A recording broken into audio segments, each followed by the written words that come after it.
अपना जारी किया है, मोदी जी की गारंटी उसमें है।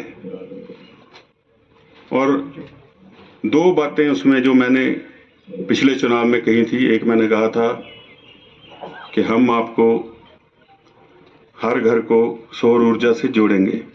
मैं सब जगह जाकर ये कहता था। आज उस पर मोहर लगी है कि केंद्र में मोदी जी ने उसमें सूर्य घर योजना लेकर के आए कि बिजली का बिल शून्य करेंगे।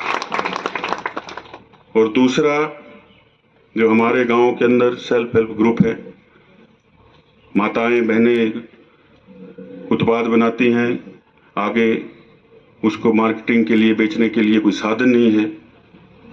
उन्होंने लिखा उसमें कि ये उत्पाद जो है सरकार जो है सुनिश्चित करेगी, उनसे खरीदेगी, उनकी आय बढ़ेगी।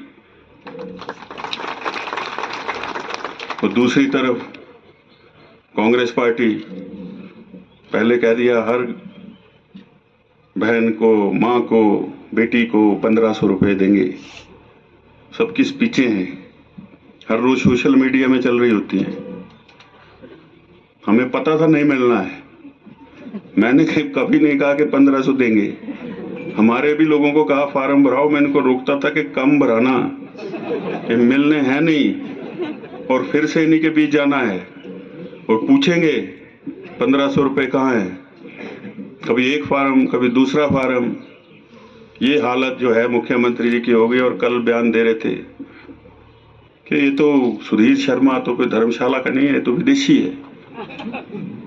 तो कोई उनसे पूछे, नदौन में अभी तक उन्होंने अपना घर बनाया नहीं, वोट तुम्हारा शिमला में, और विदेशी हो गया सुधीर शर्मा। क्या आदमी है? इतनी बुखलाहट में। आज मैं सुन रहा था सुबह, कल तो फोन वगैरह कर रहे थे तो मैंने उनकी पत्रकार वार्ता नहीं सुनी, तो कल कहा कि ये जितना स्मार्ट सिटी का काम हुआ है मैं 10 दिन आकर बैठा तब हुआ। वैसे ही मतलब कि ये मुख्यमंत्री बने तो सृष्टि की रचना हुई, नहीं तो कुछ नहीं था। इनके आते ही सब कुछ हो गया है। ये बुखलाहट होती है व्यक्ति की, अनाप शनाप बोलना। और इतने दमदार हैं, इतनी मजबूत पकड़ है, इतने लोकप्रिय हैं। 3 निर्दलीय विधायकों ने भारतीय जनता पार्टी की सदस्य ले ली, इस्तीफा दिया है, मंजूर करो, चुनाव में जाने दो। लेकिन डर है कि उनको भी पता है ये सरकार चली जाएगी। आज 22 तारीख है, परसों मुख्य संसदीय सचिवों का फैसला करेगा उच्च न्यायालय, और ईश्वर न्याय करेगा। ये सरकार अस्थिर अवस्था में है, इनके पास बहुमत नहीं है। इसी चीज को लेकर के आपको जनता के बीच में जाना है। और अभी यहाँ शुभम कह रहा था कोरोना में घर खोल दिया, पशुओं के लिए यहाँ चारा रखा था। मुझे फोन आया सराह से, गौशाला से, जितेंद्र जी ये बैठे हैं, इन्होंने किया कि पंजाब से चारा नहीं आ रहा है, कुछ नहीं खाया। इन्होंने कहा, मैंने कहा मैं प्रबंध करता हूँ। कहते वहाँ रोक रहे हैं। मैंने कहा जैसे भी लाएंगे मैं चारा लाता हूँ। वो भी प्रबंध यहीं से किया। जो आज टिकटार्थी कांग्रेस के घूम रहे हैं वो कहते हैं वहां तो गेट बंद रहता है, उनके लिए रहता है।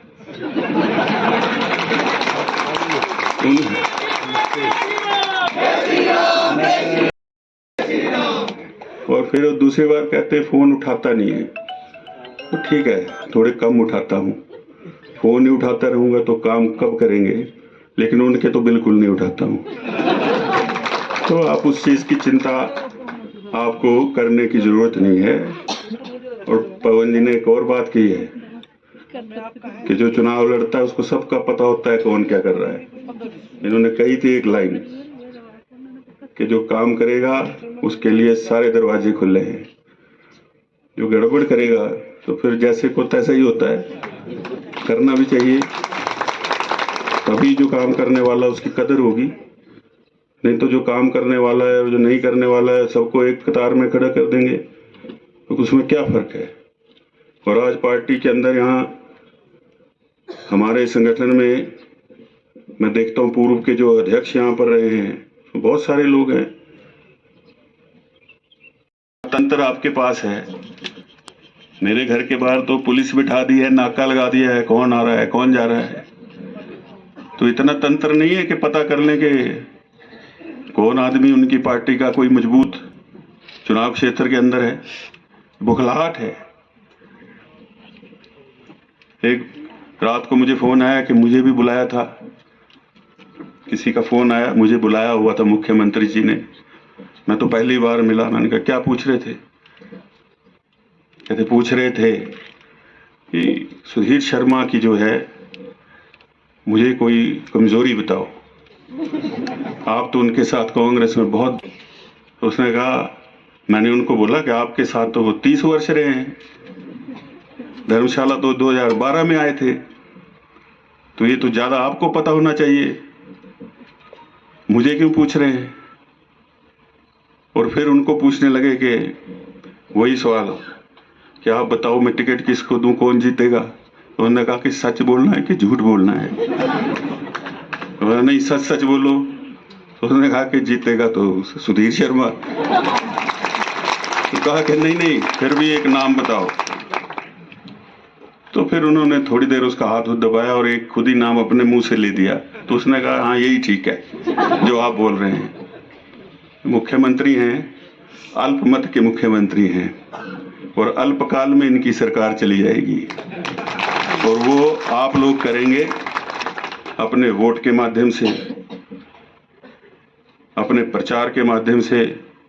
जो योगदान आपका होगा उससे बड़ा कोई योगदान नहीं है देश हित में, पार्टी के हित में, क्योंकि सबको अपना अपना काम है, सबकी अपनी अपनी दिनचर्या है, परिवार है, लेकिन उसमें से समर्पित होकर के पार्टी को जो आप समय देते हैं उसकी वो अमूल्य है, उसकी कीमत कोई नहीं दे सकता। और जिसके लिए मैं आपका सदैव ऋणी रहूंगा कि आप लोग जो हैं, आपने मुझे ऐसे अपनाया जैसे कि मैं शुरू से ही भारतीय जनता पार्टी का सदस्य था, और सारी पार्टी एकजुट होकर के साथ चल रही है। और चुनाव जो है वो कार्यकर्ता लड़ता है। जैसे पवन जी ने कहा कि कुछ नेताओं को तकलीफ होती है, वो सभी पार्टियों में होती है, वो जाहिर सी बात है, उसकी चिंता नहीं करनी है। हमने अपने काम को, अपने दायरे को बड़ा करना है।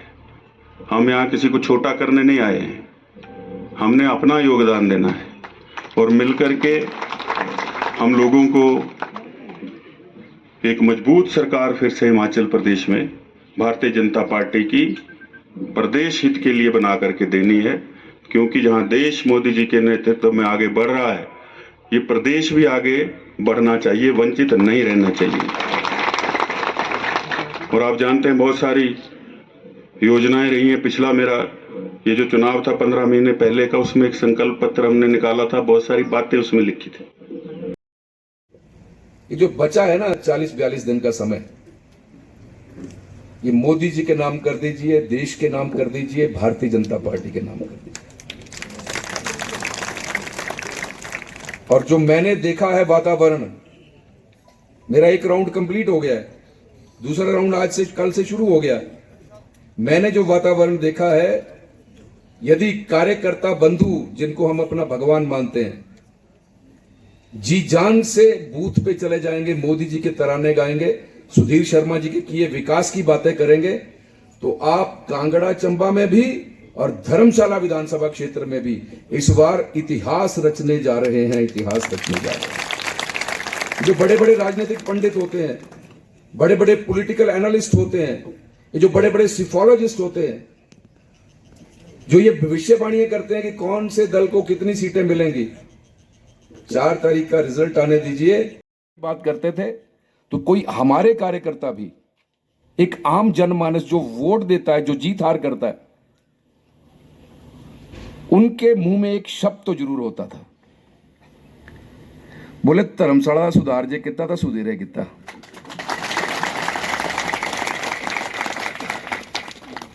यहां सुनते थे और इसमें सच्चाई भी थी। अब बताइए ना, लोकसभा के चुनाव का वोट मांगने जाएंगे तो कितने शान से आप वोट मांग सकते हो। मोदी 10 वर्ष का स्वर्णिम शासनकाल और अगले 25 वर्ष में भारत कहां जाएगा उसकी योजना ये लोकसभा के लिए आपके पास है। और जब आप विधानसभा का वोट मांगने जाएंगे तो सुधीर शर्मा काल की इतनी योजनाएं हैं, धर्मशाला के लिए इतने किए गए काम है, तो बताइए ऐसा वातावरण कहां मिलेगा? नहीं मिलेगा। तो ये जनता तैयार बैठी है, आपका इंतजार कर रही है। ये बड़े